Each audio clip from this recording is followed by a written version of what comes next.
चुनावी अड्डा में आपका स्वागत है। और अब हम पहुंच चुके हैं उत्तर प्रदेश के मऊ जनपद के मोहम्मदाबाद सुरक्षित विधानसभा में, और हमारे साथ एडवोकेट संजय शंकर लाल लोधी प्रदेश मंत्री भाजपा जो है जुड़ चुके हैं। आइए हम आपसे बातचीत करते हैं। 7 मार्च को 7वें चरण का अंतिम चरण का चुनाव है, तो आपका नेशनल कवरेज में बहुत बहुत स्वागत है। बहुत बहुत धन्यवाद आपका। 7वें चरण का चुनाव 7 मार्च को होना है और 6 चरणों का चुनाव हो चुका है।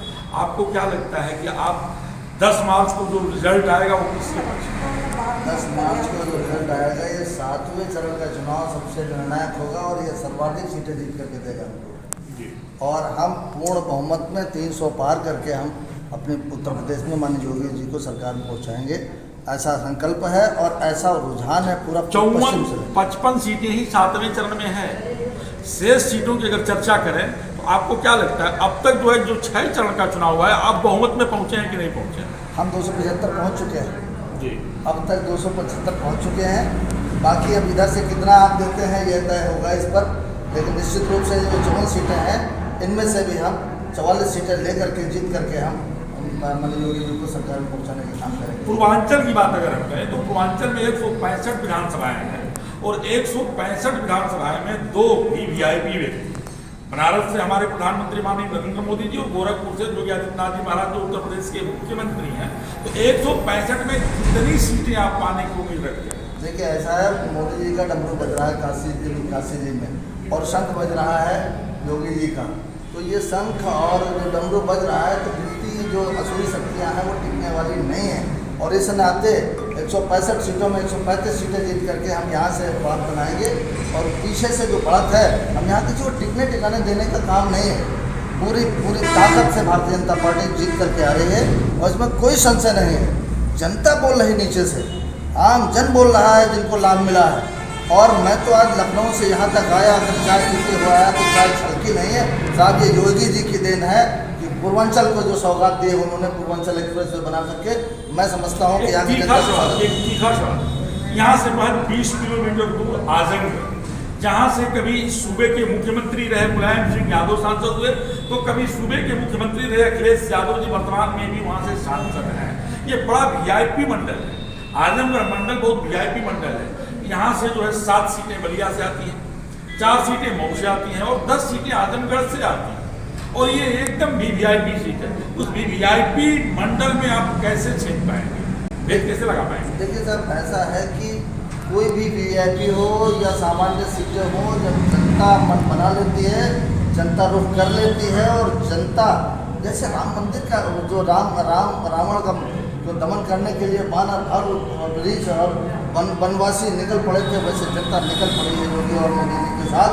यहाँ कोई टिकने टिकाने वाला नहीं, रावण भी टिकने वाला नहीं था, ये सब कोई टिकने वाले नहीं, कोई भी वीआईपी नहीं। जनता भी वीआईपी है, देश की मालिक जनता है और जनता जिता के भेजेगी। विरोधी कह रहे हैं कि मोदी जी ने डमरू बजा के कहा कि अब तुम अपने घर में बैठ जाओ, सत्ता में वापसी नहीं होगी। विरोधी कह रहे हैं, मेरा प्रश्न नहीं है, विरोधी कह रहे हैं।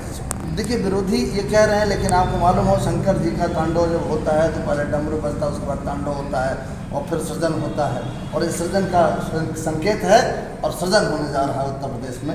और देखिएगा अभूतपूर्व बहुमत से सरकार बनेगी हमारी। मऊ विधानसभा की अगर हम बात करें तो मुख्तार अंसारी के लड़के जो है अब्बास अंसारी चुनाव लड़ रहे हैं, और उनका एक वीडियो बहुत तेजी से वायरल हो रहा है। वो कह रहे हैं कि अखिलेश भैया से मैंने कहा है कि मुख्यमंत्री बनने के बाद 6 महीना किसी अधिकारी कर्मचारी का ट्रांसफर नहीं होगा, एक आदमी से हिसाब लूंगा।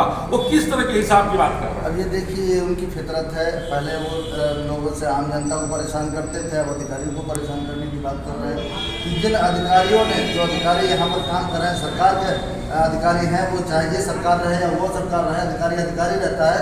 अधिकारियों से बदला लेने जैसी बात कर रहे हैं। बात ये कहीं न कहीं उनकी मानसिकता का द्योतक है, ये उनकी नीच मानसिकता है।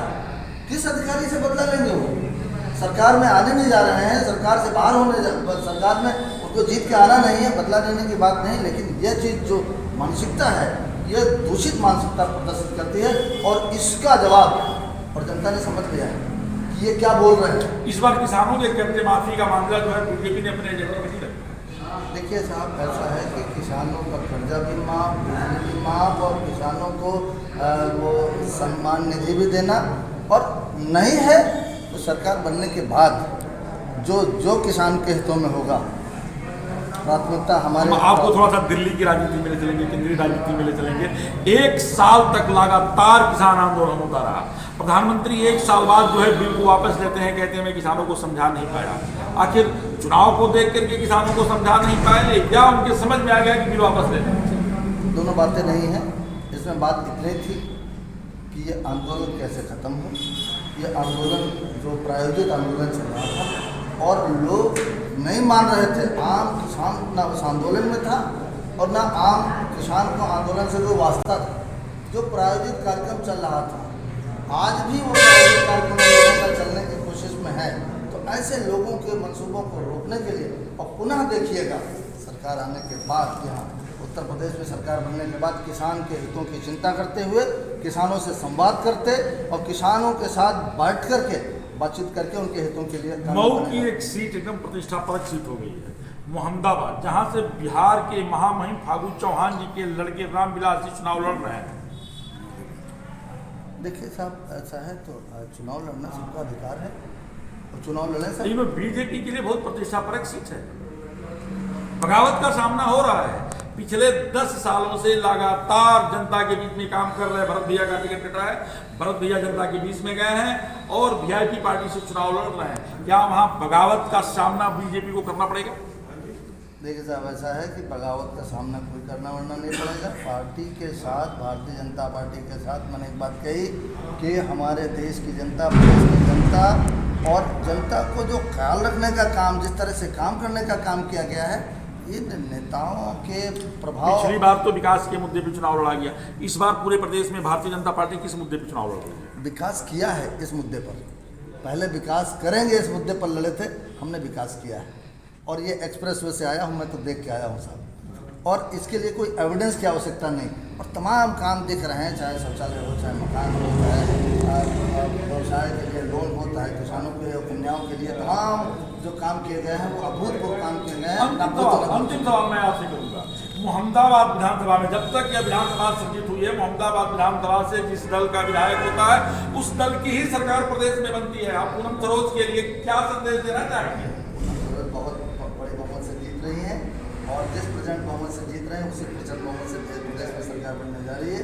योगी जी प्रदेश के गौरव हैं, वो सरकार बना के आएंगे और बहुत विकास करेंगे इस विधानसभा का। मैं ऐसा निवेदन करना चाहता हूँ उस क्षेत्र की जनता को कि वो किसी भी बहकावे में किसी के नाम है और पूनम सरोज के साथ खड़े होकर के उनको। लेकिन श्री राम सोनकर का टिकट कटा है, वर्तमान विधायक है, विरोध को झेलना पड़ता होगा। देखिए साहब, ऐसा है टिकट जब किसी दूसरे को मिलेगा तो किसी को कटेगा ही, ये स्वाभाविक प्रक्रिया है। श्री राम सोनकर जी हमारे पुराने जानने वाले हैं, हमारे पार्टी के कार्यकर्ता रहे हैं और पार्टी का कार्यकर्ता इधर उधर नहीं जाता। हमारी पार्टी कार्यकर्ता पार्टी के साथ लगेगा। और मैं श्री राम बाहर ही बाहर जाते हैं, बाहर जाते हैं, जो आते हैं वही जाते हैं। दारा सिंह चलेगा। ऐसा ही पार्टी का जो संघ का कैडर का कार्यकर्ता है वो कहीं जाता होता नहीं है। तो आप सुन रहे थे एडवोकेट शंकर लाल जनता पार्टी के प्रदेश मंत्री हैं।